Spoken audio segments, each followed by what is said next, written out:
Hi friends, எல்லோரும் எப்படி இருக்கிறீங்க? இன்றைக்கி என்ன வீடியோ பார்க்க போகிறோம்னா சேமிப்பு வீடியோ தான் பார்க்க போகிறோம். அமௌண்ட்டு சேமிப்பு பண்ணுறது தான். மந்த்லி வரவு செலவு கணக்குகள் எழுதணும், சேவிங்ஸ் பண்ணணும், இயர்ஸுக்கு நம்ம என்ன சேமிப்பு வருது நமக்கு. வரவு செலவு கணக்குகள் அப்படின்னா நம்ம வந்து என்னென்ன வரவு வருது, என்னென்ன செலவு வருது, அதுதான் நம்ம வந்து பார்க்க போகிறோம். இது வந்து சும்மா ஒரு எடுத்துக்காட்டுக்காக தான் நான் போட்டிருக்கேன். உங்களுக்கு நீங்கள் எப்படியோ அந்த மாதிரி போட்டுக்கோங்க. அதே மாதிரி இது ஒரே மாதத்தில் வந்து நம்ம வந்து கேப்சர் பண்ணிக்கிட முடியாது.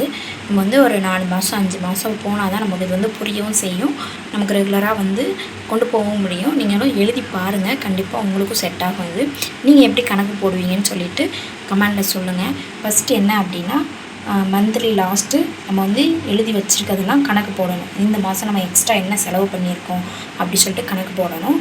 நெக்ஸ்ட்டு வந்து ஸ்நாக்ஸ் வாங்குறத வந்து நம்ம கண்டிப்பாக குறைச்சிட்டோம் அப்படின்னா கண்டிப்பாக அதில் கொஞ்சம் சேவிங்ஸ் ஆகும். குழந்தைங்களுக்கு வந்து நம்ம வீட்டிலே ஸ்நாக்ஸ் செஞ்சு கொடுக்கலாம். இல்லை அப்படின்னா ஸ்நாக்ஸ் வந்து எது முக்கியமோ எது நல்லதோ அதை மட்டும் கடையில் வாங்கி கொடுங்க. தேவையில்லாத வாங்கி கொடுக்காதீங்க. உண்மையிலே நம்ம நல்லது சாப்பிடும்போது கம்மியாக சாப்பிடுவோம், ஒரு கெட்டது சாப்பிட்றோம் அப்படின்னா அது அதிகமாக சாப்பிடுவோம். ஒரு குக்கரை எடுத்துக்கோங்க, 2 சாப்பிடுவோம். கடலை மிட்டாய் எடுங்க, ஒரு பாக்கெட் முழுசாக சாப்பிட முடியாது, அப்படி தானே? அப்புறம் இன்கம் வந்து டோட்டல் செய்யுங்க. இன்கம் டோட்டல் அப்படின்னா 2 பேர் வேலை பார்ப்பாங்க, ஒரே அமௌண்ட்டாக வந்து போடுங்க.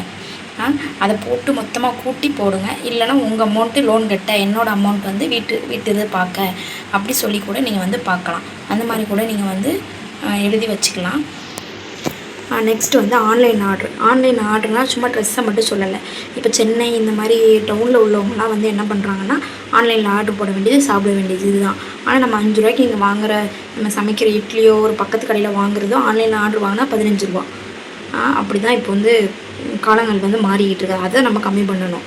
அப்புறம் வந்து மாதம், வாரம், தினம் நம்ம என்ன வாங்குகிறோமோ அதையும் நீங்கள் வந்து கணக்கிடணும். அப்போனா தான் வந்து உங்களுக்கு வந்து தெரியும். நீங்கள் வந்து எழுதி வைங்க. மாதம் சிலிண்டர், அரிசி, மளிகை சாமான் மாதத்தில் ஒரு டைம், பால் மொத்தமாக இத்தனை ரூபான்னு மாத கணக்கு. அது போக டெய்லி கணக்குனா இந்த பிள்ளைங்களுக்கு ஸ்நாக்ஸ் வாங்குறது, திடீர்னு வெளியில் போடுறது, அந்த மாதிரி உள்ளது வந்து தினக்கணக்கீடு. வார கணக்கிடுனால் வாரம் நான்வெஜ், வாரம் நான்வெஜ் எங்கள் வீட்டில். வாரம் நாங்கள் வந்து ஊருக்கு போவோம், எங்கள் பாட்டி ஊருக்கு போவோம் அப்படிங்கிறது தான். இதை வந்து நீங்கள் ஃபாலோ பண்ணுங்கள். கண்டிப்பாக நீங்களும் சேவிங்ஸ் பண்ணலாம். நெக்ஸ்ட்டு என்ன அப்படின்னா சேவிங்ஸ், அதாவது வருஷத்துக்கு ஒரு தடவை இது வந்து கோல்டு, சீட்டு, லோனு, நகைக்கடன். எப்படி சொல்ல வரேன் அப்படின்னா, ஃபஸ்ட்டு வந்து கோல்டு பார்க்கலாம். கோல்டு அப்படின்னா நிறைய பேர் எடுக்கிறாங்க. இப்போ வந்து பெண் குழந்தைங்க இருந்தாலும் ஆண் குழந்தைங்கள் இருந்தாலும் வந்து எடுக்கிறாங்க. அதுக்கு தான் இதை வந்து காட்டியிருக்கேன். என்ன அப்படின்னா, கோல்டுக்கு வந்து நீங்கள் வந்து காயினாக எடுக்கிறது வந்து நல்லது. ஏன்னா செய்கூலி சேதம் வந்து கிடையாது, அப்படி தானே? அது வந்து உடனடியாக நம்ம காசு சேர்த்து வச்சு எடுக்கிறது. நீங்கள் வந்து நகையாகவும் கட்டலாம். இப்போ 1000 ரூபா கட்டுறோமோ அப்படின்னா அது வந்து நகையாக சேரும், அப்படியே எடுக்கலாம். எல்லாமே வந்து ஒன்று தான். இப்போ நீங்கள் நகையாக 1000 ரூபா எடுக்கிறீங்கன்னா அதுவும் செய்கூலி சேதாரம் கிடையாது. நகையை வந்து நம்ம வந்து போட்டுக்கலாம், அப்படி தானே? இதுதான் கோல்டு சேவிங்ஸ். கண்டிப்பாக இது வந்து நம்ம சேவ் பண்ணுறது நல்லது. இல்லை நான் போடுறதுக்கு சேவ் பண்ணலாம், நகையாக எடுங்க. இல்லை இது சேவிங்ஸ்க்காக தான் பண்ணுறேன், என்னோடய குழந்தைங்கள் படிப்புக்காக பண்ணுறேன் அப்படின்னா வந்து நீங்கள் வந்து காயினாக எடுங்க, அது கரெக்டு. அதுக்கு வந்து கண்டிப்பாக நீங்கள் வந்து எழுதியே ஆகணும்.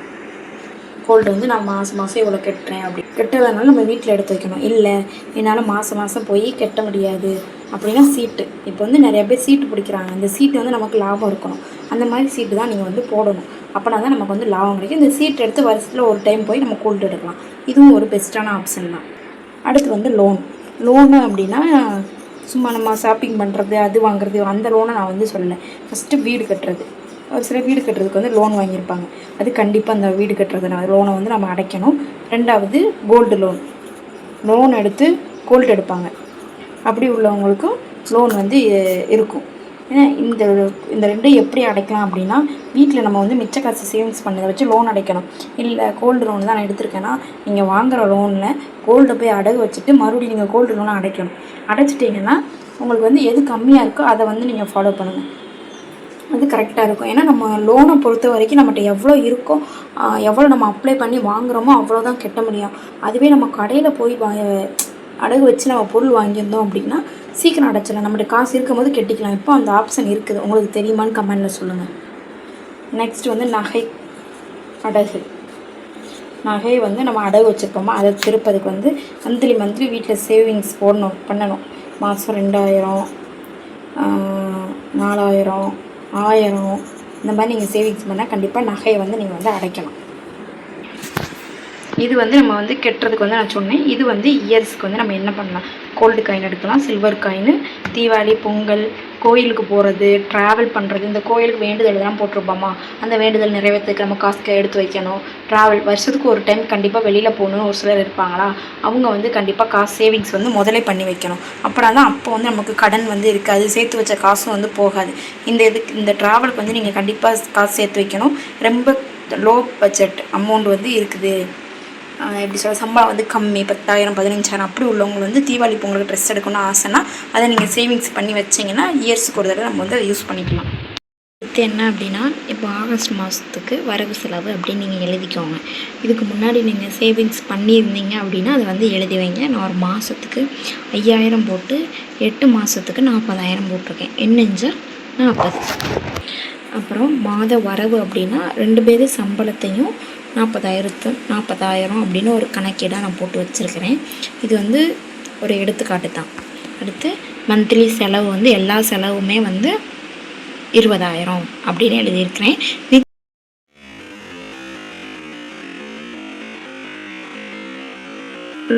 லோனுக்கு 15,000,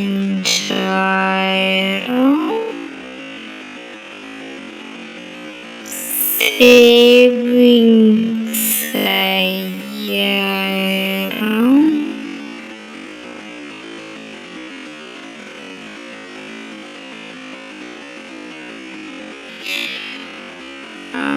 அப்படின்னு எழுதியிருக்கிறேன்.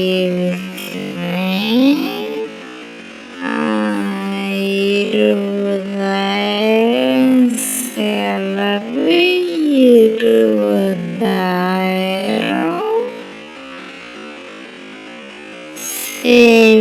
சேவிங்ஸ்.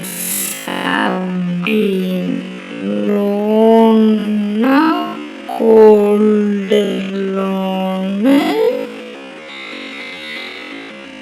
வீடு அப்படின்னா அது வந்து சேவிங்ஸ்.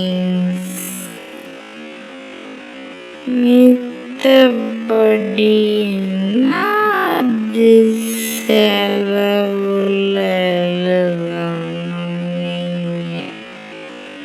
20,000 செலவு பண்ணால் எப்படி சேவிங்ஸ் பண்ணுறதுன்னு நீங்கள் யோசிப்பீங்க. அந்த சம்பளத்துக்கு வந்து தக்கனை தான் நான் வந்து போட்டிருக்கிறேன். செலவுகள் வந்து நம்ம வந்து கம்மி பண்ணணும். இப்போ 20,000 செலவுன்னு போட்டிருக்கேன் அப்படின்னா அதில் என்னென்ன வரும்னா, வீட்டு செலவுகள், வாடகை, பெட்ரோல், நம்ம ஃபோன் ரீசார்ஜு, நெக்ஸ்ட்டு எதுவும் மெடிக்கல் செலவு வந்தால், ஃபங்க்ஷன் வந்துச்சுன்னா எல்லா செலவுமே 20,000 நான் போட்டிருக்கிறேன். ஆடி மாதம் நம்ம கோவிலுக்கு போவோம், வீட்டில் பூஜை பண்ணுவோம், அது எல்லாமே அந்த 20,000 தான் நம்ம பண்ணணும். வேறு அமௌண்ட் நம்ம சேவிங்ஸ்லேருந்து எடுத்து நம்ம வந்து பண்ணவே கூடாது. அதனால தான் நான் மொத்தம் அதுக்கு 20,000ன்னு கணக்கு போட்டிருக்கேன். நீங்கள் வந்து அதுலேயும் இன்னும் மிச்சப்படுத்தி அதை கொண்டு வந்து சேவிங்ஸில் போடலாம். ஏன்னா உங்களுக்கு லோன் இருக்கும், நம்ம வாடகை கொடுக்கணும், அப்புறம் ஸ்கூல் ஃபீஸ் கட்டணும். இந்த மாதிரி செலவுகள் வந்து நான் போடாத செலவுகள் வந்து நிறைய பேருக்கு இருக்கும். நெக்ஸ்ட் என்னென்னா, தீபாவளிக்கு வந்து நம்ம வந்து தேவையில்லாதெல்லாம் வந்து நிறைய வாங்குவோமா, அதை வந்து நம்ம கம்மி பண்ணி வச்சோம்னா அதுலேயும் சேவிங்ஸ் பண்ணலாம். இல்லை நான் வாங்கியே ஆகணும் அப்படின்னு நினைக்கிறீங்க அப்படின்னா முன்னாடி நீங்கள் சேவிங்ஸ் பண்ணிவிட்டு அதுக்கப்புறம் நீங்கள் வந்து செலவு பண்ணலாம். அப்புறம் மாதம் மாதம் தனித்தனியாக எழுதணும்னு அவசியம் இல்லை. இந்த மாதம் செலவு 15,000, இந்த மாதம் செலவு 18,000, இந்த மாதம் சரஸ்வதி பூஜை வருது, பூஜை பண்ணணும் வீட்டில், அதுக்கு எக்ஸ்ட்ரா 2,000 அப்படின்னு நீங்கள் போட்டு எழுதணும். அதை நீங்கள் மிச்சப்படுத்தி கொண்டு வந்து இங்கே போடணும், சேவிங்ஸில் வந்து போடணும். ஏன்னா நம்ம சேவிங்ஸ்ன்னு அதில் 10,000 போட்டுட்டு அதில் முக்கால்வாசி 7,000 நம்ம எடுத்துட்டோம்னா அந்த சேவிங்ஸுக்கு என்ன பேர், நம்ம எழுதி வச்சுருப்போம், ஆனால் அந்த சேவிங்ஸ் அங்கே இருக்காது. அப்படி தானே? அதனால் நம்ம எழுதும் போது யோசிச்சுக்கணும், இந்த மாதம் என்ன ஃபங்க்ஷன் வருது, என்ன செலவு வருது அப்படின்னு எழுதி வச்சுக்கணும். இந்த 20,000லேருந்து எப்படியும் 1,000 2,000 மாதிரி நீங்கள் மிச்சப்படுத்தணும். ஏன்னா ஃபங்க்ஷன் வந்து எல்லா மாதமும் வராது. அதை வந்து நீங்கள் வீட்டில் உள்ள சேவிங்ஸ்லேயும் போடலாம், இல்லை அப்படின்னா கோல்டில் போடலாம், லோன் கட்டுறதுக்குன்னு தனியாக சேவிங்ஸ் பண்ணுவீங்க அதில் போடலாம். அந்த மாதிரி நீங்கள் வந்து பண்ணி வைக்கலாம். வீட்லேயும் நீங்கள் சேவிங்ஸ் பண்ணணும், அது போக கோல்டு கட்டணும், லோனு கட்டணும். அந்த மாதிரி பண்ணிங்கன்னா கண்டிப்பாக நம்ம வந்து சீக்கிரம் முன்னேறலாம், காசும் சீக்கிரம் சேர்த்துடலாம். Okay, thank you. நாளைக்கு ஒரு வீடியோவில் பார்க்கலாம். உங்களுக்கு வேறு ஏதேனும் சந்தேகங்கள் இருந்தாலும் கமெண்டில் கேளுங்க. உங்களோட வருமானத்தை வந்து நீங்கள் கமெண்டில் சொன்னால் நான் அதுக்கு தக்கன பட்ஜெட் போட்டு தரேன்.